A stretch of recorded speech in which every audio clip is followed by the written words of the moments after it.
150 down the highway in a stolen car swimming lane to lane. It's got the rhythm and the moves of a regular hip-hop clip.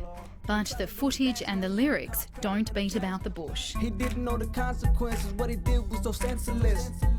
This group of young rappers is on the inside of Darwin's Youth Detention Centre, and they're sending a message to their friends about how to avoid getting into trouble. You gotta stand up and break the cycle. Rights and respect and culture is vital. 98% of young offenders locked up in the Territory are Indigenous. The Indigenous Hip Hop Projects is trying to change that. Music is something that just cuts through everything. They can put their mind to it and focus on something positive and focus on their strengths, that anything's possible for people to, turn their life around and start making, better choices. The music producers teamed up with lawyers from the North Australian Aboriginal Justice Agency to teach children in Dondale about their legal rights. Because they actually wrote the lyrics, it required them to really think about what the law is and what can help them in terms of not re-offending.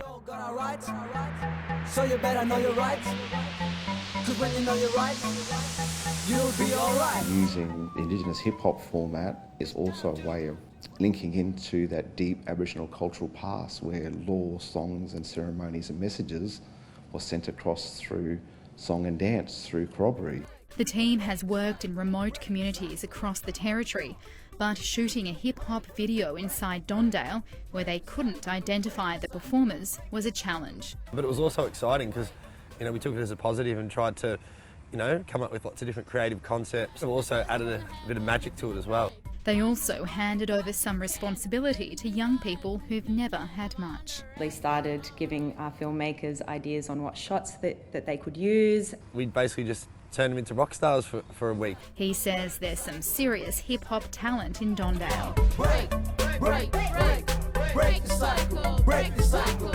And a bright future outside these walls. We got a big problem. Catherine Gregory, ABC News, Darwin.